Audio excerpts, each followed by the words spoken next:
Hola, buenas tardes. Hoy es martes 26 de noviembre de 2013 y vamos a comenzar la sesión de hoy correspondiente a la asignatura del ámbito social del nivel 2 de la primera evaluación. Esta va a ser la tercera sesión que tenemos de esta primera evaluación y el tema que tocaba que viésemos hoy es el tema 4, España en el siglo XX. Dentro de este tema hay diferentes subapartados que vamos a tratar, no en profundidad, sino más bien resumiendo cuál es la idea general y qué es lo más importante de cada apartado. Los apartados van a ser los siguientes: la España de comienzos de siglo, el reinado de Alfonso XIII. Segundo, la Segunda República. Tercero, la Guerra Civil y sus consecuencias. Cuarto, la época de Franco. Y quinto y última, la transición política en España. Bien, vamos por tanto con el primer punto, la España de comienzos de siglo, el reinado de Alfonso XIII.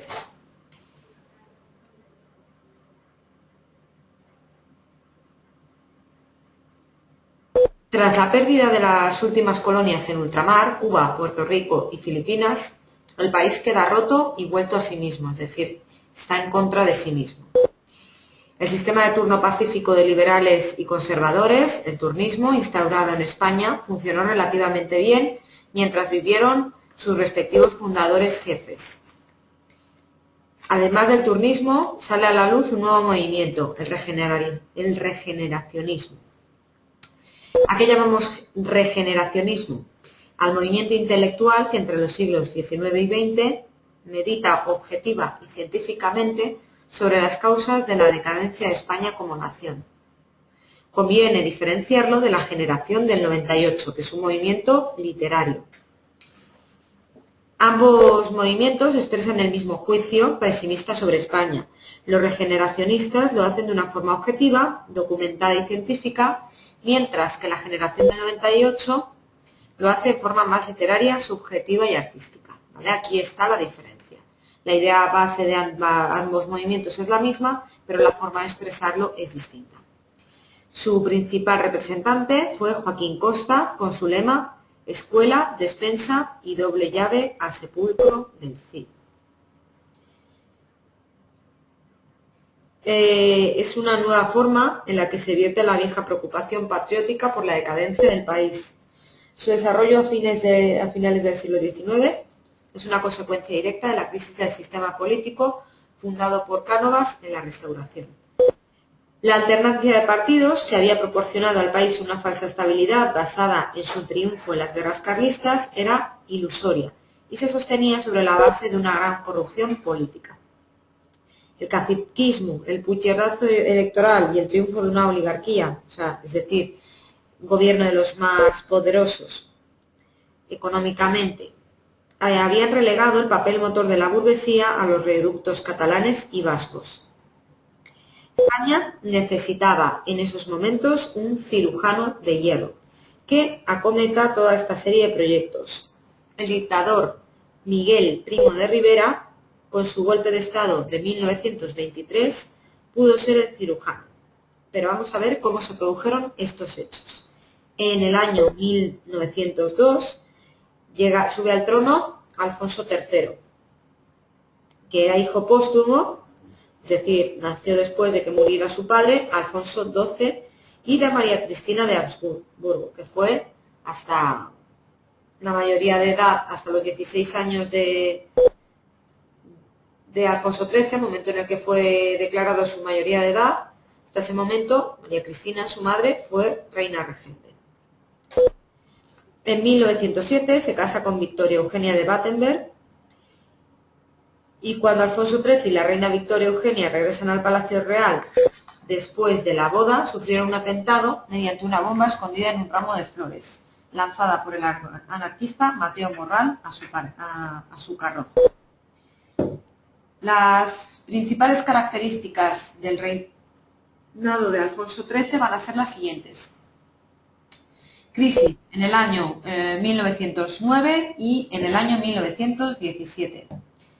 Guerra colonial en Marruecos, el desastre de Anwan, la dictadura de Primo de Rivera y el advenimiento de la Segunda República.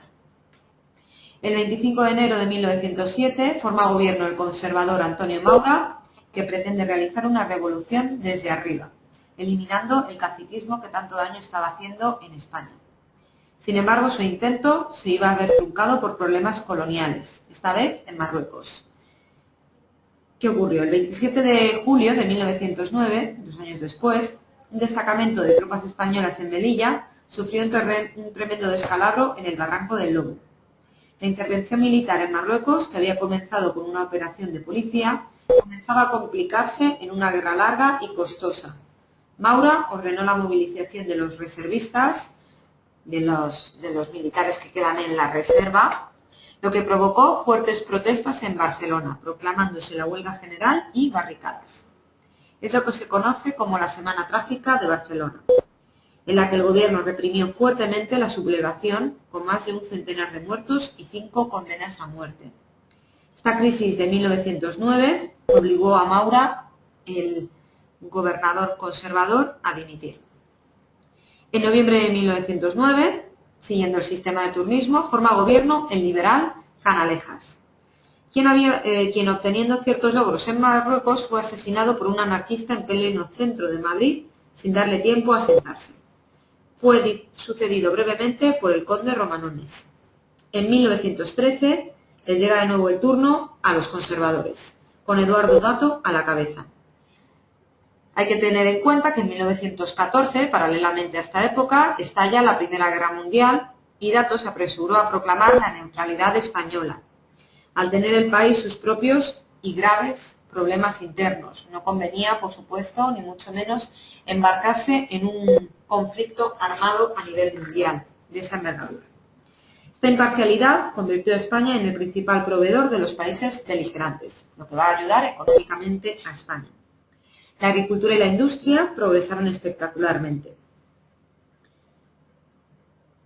El aluvión de oro y divisas permitió la recuperación de la deuda exterior y sirvió para modernizar la industria, sobre todo la textil, ya que España era el principal suministrador de uniformes. No obstante, la parte negativa es que todo esto provocó una gran inflación no acompañada en el incremento de salarios, afectando a las clases menos pudientes y produciéndose una crisis en 1917, que ya os había adelantado antes. Esta crisis estalló debido al ataque del ejército, la burguesía y la clase obrera a la monarquía. Hubo huelgas generales, enfrentamientos y represión gubernamental. Es decir, el gobierno reprimió estas manifestaciones. Se pedía una nueva constitución que acabase con el turnismo, con este sistema de ahora le toca a los conservadores, en la siguiente a los liberales. Pese a las reformas de Dato, su gobierno salió mal parado. Desde noviembre de 1917 hasta septiembre de 1923 se produce la agonía del sistema de partidos. En este intervalo se sucedieron 13 gobiernos turnistas en el poder, que no pudieron ninguno de ellos acabar con los problemas de España. Otro tema importante es el problema de Marruecos. En 1921, a raíz de unas operaciones bélicas tácticamente desastrosas, se produjo el hundimiento de la comandancia militar de Melilla, denominado el desastre de Anual. Una maniobra defensiva de retirada iniciada por el general Fernández Silvestre, que se convirtió en una huida generalizada, sin orden y concierto, donde hubo más de 8.000 muertos, muchos de ellos pasados a cuchillo. El impacto que tuvo sobre la opinión pública generó un sentimiento muy crítico con la política mantenida hasta el momento en Marruecos y, en general, con todo el sistema político de la restauración borbónica, ya tambaleante desde la huelga general de 1917 de la que acabamos de hablar. Se inició una investigación de lo sucedido con el expediente Picasso, en el que al parecer, quedaros con esto del expediente Picasso porque va a salir un poquito más adelante, en el que al parecer quedaban involucrados en graves responsabilidades cargos elevados de la administración, pero dicho informe nunca llegó a salir a la luz. Algunas voces extendieron las responsabilidades por el desastre de Anual al monarca. Uno de los impulsores y partidarios más destacados de la política colonial, porque había propiciado el nombramiento de algunos mandos responsables del desastre, con los que mantenía una relación de amistad o eran personas cercanas a él, como Dámaso Berenguer o el general Fernández Silvestre. La situación se agravó debido a una grave crisis social y económica, y es en este contexto cuando se produce la dictadura de Miguel Primo de Rivera, de 1923 a 1930. Miguel Primo de Rivera dio un golpe de Estado el 13 de septiembre de 1923, que fue respaldado por Alfonso XIII al encargarle la formación de un gobierno. Para algunos, una de las razones que explican este golpe sería que este sirvió para evitar que los resultados del expediente Picasso, del que os he dicho que os acordaréis, saliesen a la luz en una investigación parlamentaria que estaba realizándose y que podría haber dejado al monarca en una posición comprometida. Para otros, fue el cirujano de hierro que necesitaba el país, según la teoría regeneracionista de Joaquín Costa, del que hemos hablado hace un momentito. Primo de Rivera formó un gobierno al que denominó directorio, que estuvo compuesto en un primer momento por militares, directorio militar. Esto recuerda a la Revolución Francesa. Y posteriormente, 2 años más tarde, en 1925, tuvo un carácter civil. Se llamó entonces directorio civil.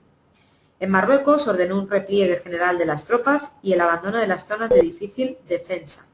El 5 de septiembre de 1924, con el apoyo de algunos barcos franceses y del futuro general de Gaulle, en una brillante operación naval y terrestre desembarca en Alhucemas y consigue que el principal cabecilla marroquí, Abd el-Krim, se entregue a los franceses, poniendo fin a la guerra y permitiendo a España la ocupación definitiva del Rif en 1927.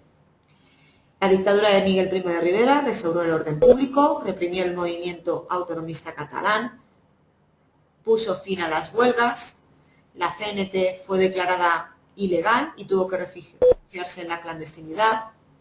Una vez restaurado el orden público y el problema de Marruecos, todos esperaban que Primo de Rivera se retirase, pero en lugar de eso intentó perpetuar e institucionalizar la dictadura, digamos, legalizarla. El 3 de diciembre de 1925 crea el Directorio Civil para hacerse cargo del gobierno. Este lleva a cabo una ambiciosa política de obras públicas, interviniendo en la actividad económica mediante la creación de monopolios tales como CAMSA y la Compañía Telefónica.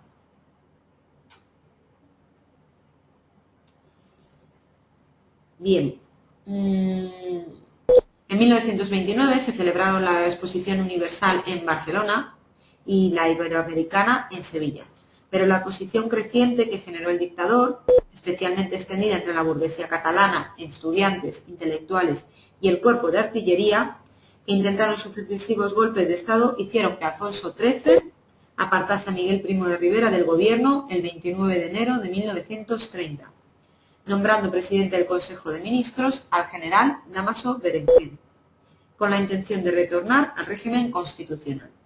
Este nuevo periodo se conoció enseguida como la dicta blanda, por en contraste con la dictadura anterior. Berenguer abolió la censura, decretó una amplia amnistía y prometió volver a la legalidad constitucional. Sin embargo, ya nadie creía que la restauración de la Constitución fuera suficiente. Todo el mundo descontento pensaba que eran cambios, que hacían falta cambios mucho más allá de una restauración constitucional. Aumentaron las manifestaciones antimonárquicas, se alinearon intelectuales socialistas, republicanos y sectores del ejército. El 12 de noviembre de 1930, el escritor y famoso filósofo Ortega y Gasset publica su famoso artículo Delenda est monarquia, la monarquía debe ser destruida, que produjo una enorme impresión popular. Se acusó al rey de haber auspiciado la dictadura de Primo de Rivera y de tener responsabilidades en el desastre de Anhuan. Ese año los partidos republicanos se unieron frente a la monarquía con la firma del Pacto de San Sebastián. Hubo distintos pronunciamientos militares republicanos que fueron frustrados por el gobierno en la base aérea de Cuatro Vientos, en Madrid.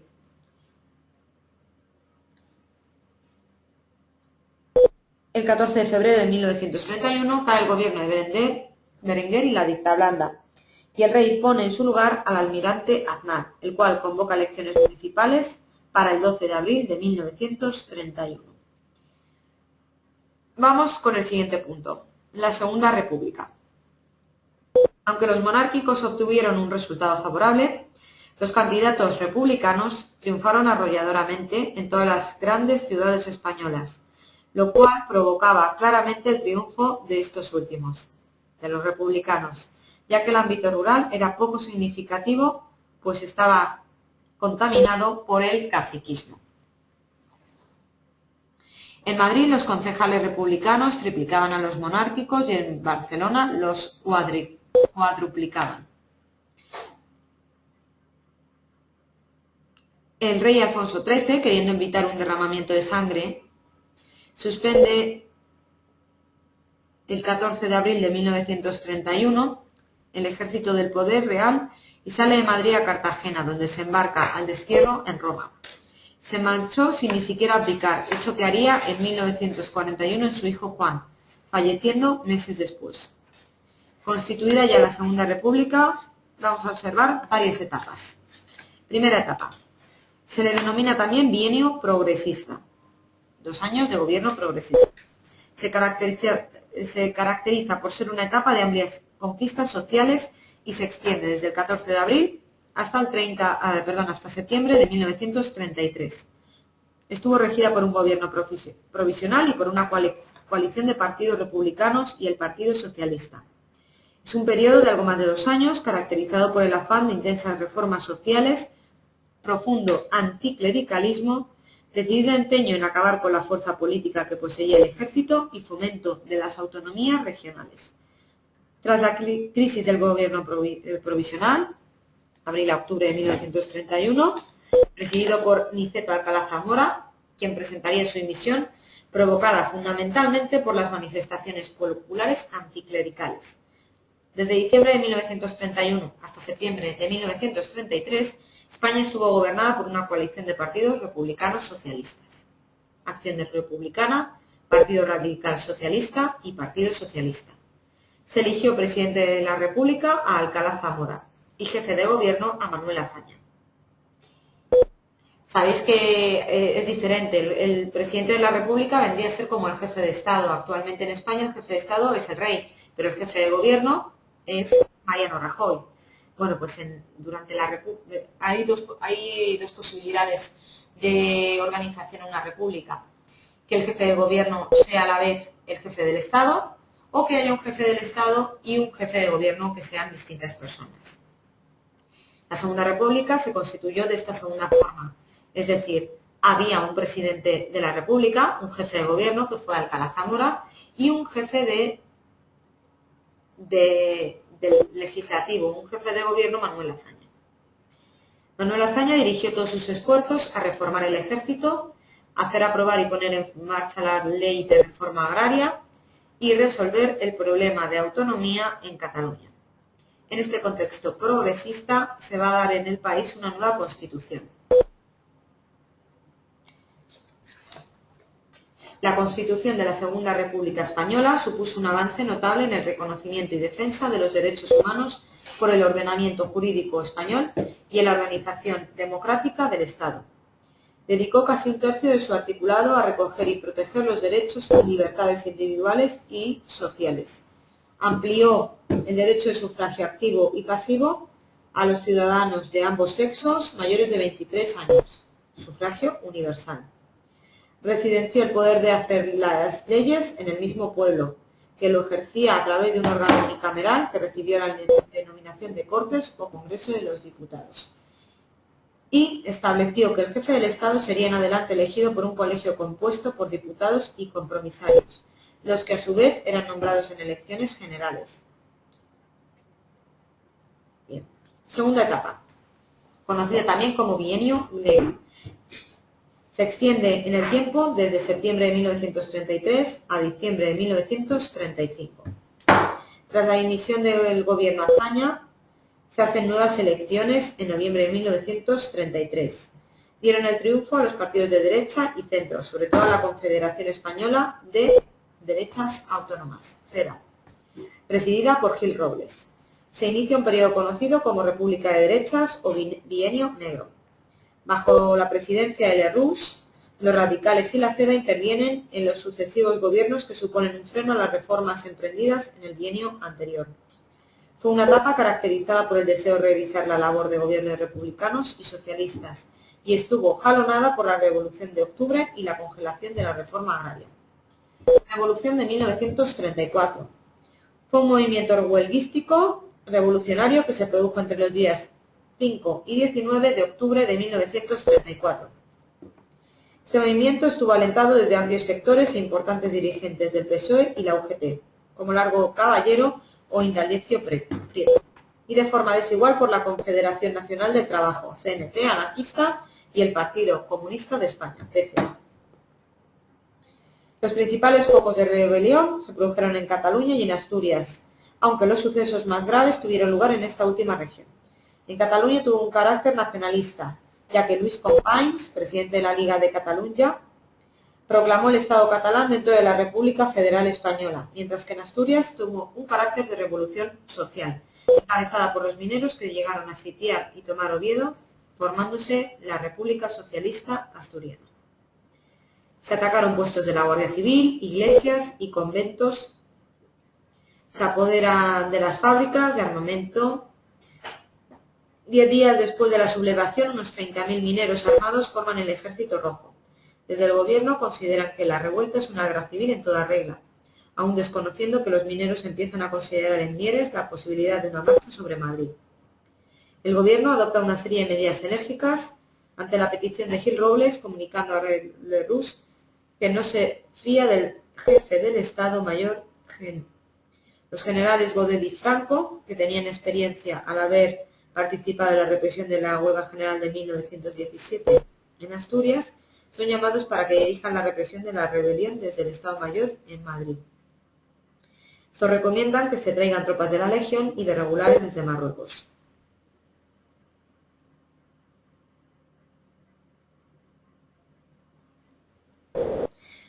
La situación desembocó en nuevas elecciones generales para febrero de 1936. Las posturas políticas se han radicalizado y tenemos ya las izquierdas y derechas enfrentadas en bloques. En el Frente Popular tendríamos que sería un pacto electoral firmado en enero de 1936, formado por Izquierda Republicana, PSOE, PCE, POUM, Partido Obrero de Unificación Marxista, y Esquerra Republicana de Cataluña.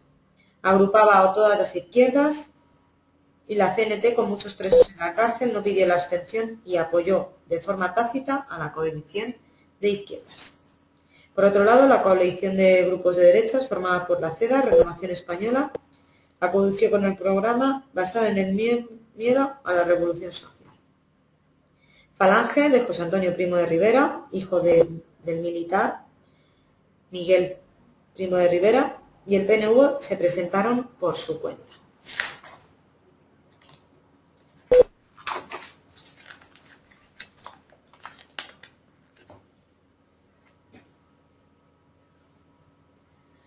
Tenemos configuradas dos Españas, ideológica y geográficamente. Tras las elecciones, Manuel Azaña fue nombrado presidente de la República. El objetivo era que Indalecio Prieto, hombre fuerte del ala más moderada del PSOE, ocupara la jefatura del gobierno. La derecha no aceptó la derrota y el ambiente se crispaba por momentos y las disputas políticas se solventaban en la calle a tiro limpio. El 12 de julio de 1936, el teniente Castillo, de la Guardia de Asalto, era asesinado en plena calle por unos pistoleros de derechas.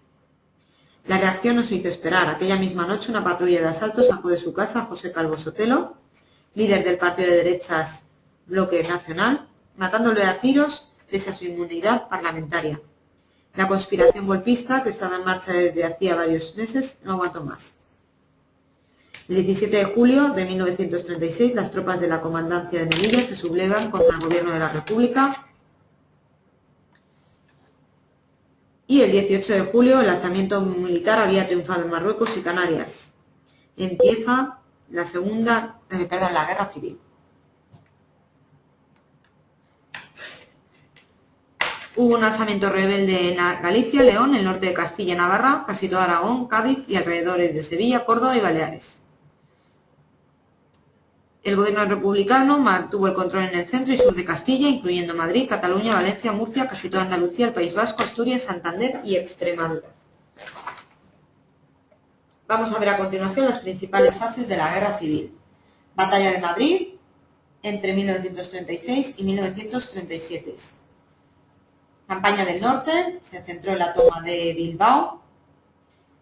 Batalla de Brunete, Franco se prepara para asaltar Santander, pero las tropas republicanas lanzan una ofensiva en el sector de Brunete, cerca de Madrid, para aliviar el cerco de esta ciudad y la presión sobre Santander.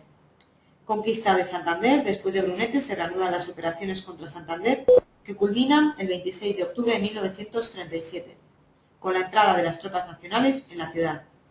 Ofensiva republicana en Aragón, a fin de retrasar el ataque a Asturias y apoderarse de Zaragoza. El gobierno republicano organizó una ofensiva en Aragón. Asturias, fracasada por la operación en Aragón, los nacionales inician el ataque contra Asturias. Batalla de Teruel y contraofensiva nacional, Franco sigue concentrado en tomar Madrid. Teruel se rinde el 7 de enero de 1938. Por otra parte, avanzadillas nacionales llegan al Mediterráneo por Vinaroz. El territorio republicano queda cortado en dos. Batalla del Ebro. Tropas republicanas cruzan el Ebro el 27 de julio de 1938. Franco concentró en el nuevo frente a sus mejores tropas y detuvo la ofensiva. Comienza así la batalla de desgaste más dura de toda la guerra. El 30 de octubre los nacionales inician su contraofensiva y los republicanos se repliegan a la otra orilla del Ebro. Cataluña se abre ahora a las tropas de Franco. Campaña de Cataluña. El avance nacional es incontenible. Tarragona cae el 14 de enero del 39 y Barcelona el 26 del mismo mes. El ejército republicano se retira a Francia. Manuel Azaña, presidente de la República, también huye y dimite de su cargo. Por su parte, Negrín, jefe del gobierno, decide continuar la lucha. Como vemos en el mapa inferior, que tenéis en la página 79, la zona republicana queda reducida a una pequeña bolsa, manteniendo a Madrid.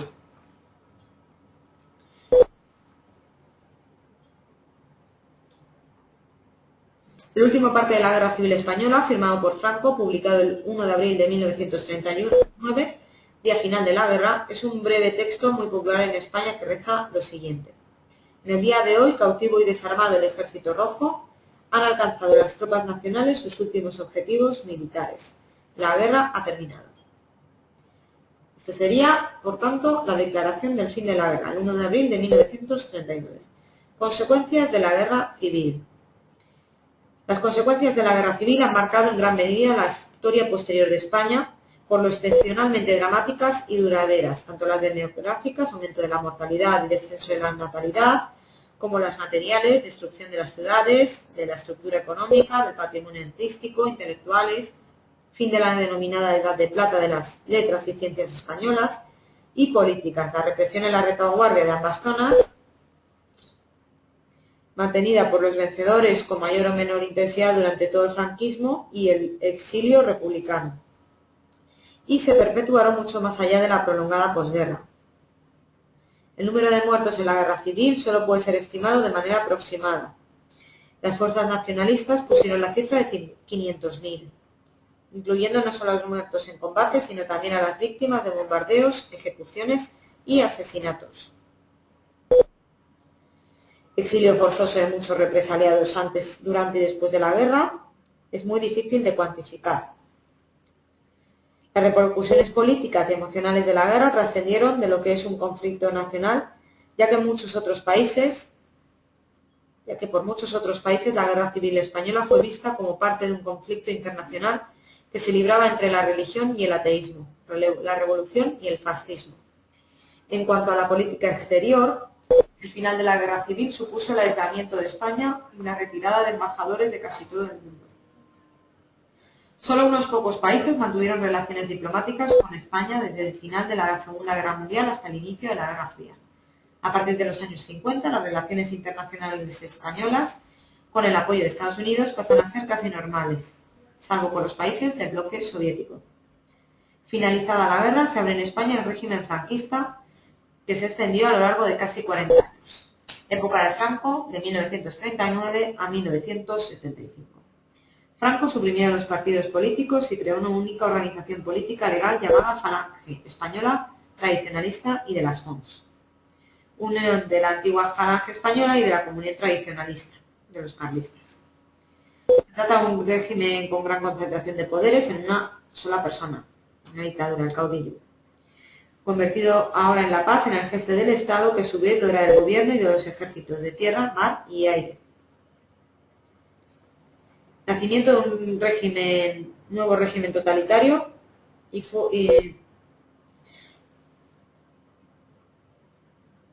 una de las instituciones más favorecidas por el triunfo de Franco fue la Iglesia.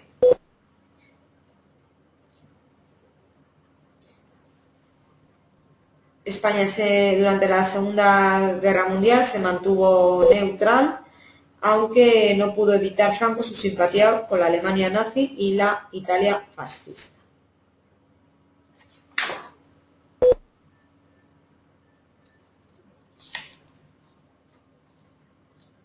El 20 de noviembre de 1975 fallece Franco y el 22 de noviembre de ese mismo año el príncipe asume la jefatura de Estado con el título de rey Juan Carlos I. Y se abre el siguiente periodo político en España, la transición, de 1975 a 1982. En su primer discurso como rey, Juan Carlos I dejaba entrever un espíritu nuevo. Hoy comienza una nueva etapa de la historia de España. Esta etapa, que hemos de recorrer juntos, se inicia en la paz, el trabajo y la prosperidad, fruto del esfuerzo común y de la decidida voluntad colectiva. La monarquía será fiel guardián de esa herencia y procurará en todo momento mantener la más estrecha relación con el pueblo. El primer gobierno de la monarquía, con Arias Navarro al frente, podría muy bien haber sido un gabinete de Franco. El país emprendió el viraje cuando un desconocido burócrata, Adolfo Suárez, dio el salto a la presidencia del Ejecutivo.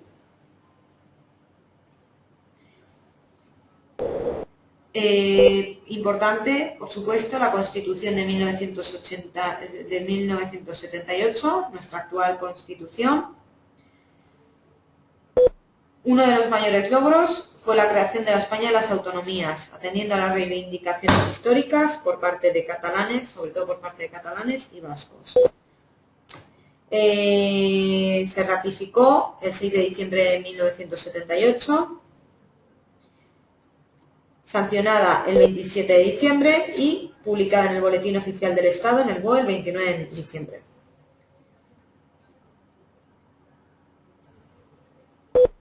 Su título preliminar proclama un Estado social y democrático de derecho, que propugna como valores superiores del ordenamiento jurídico la libertad, la justicia, la igualdad y el pluralismo político. Asimismo, se afianza el principio de soberanía nacional popular y se establece la monarquía parlamentaria como forma de gobierno. La Constitución establece una organización territorial basada en la autonomía de municipios, provincias y comunidades autónomas. La España actual. Bien, tenemos que saber los presidentes que han ido estando en esta España actual: Felipe González, José María Aznar, José Luis Rodríguez Zapatero y el actual presidente Mariano Rajoy. Bien, con esto terminamos la sesión de hoy. Continuamos la próxima semana con el tema 5, grandes cambios y conflictos del siglo XX a nivel mundial. Bien, sin más me despido, hasta la próxima semana.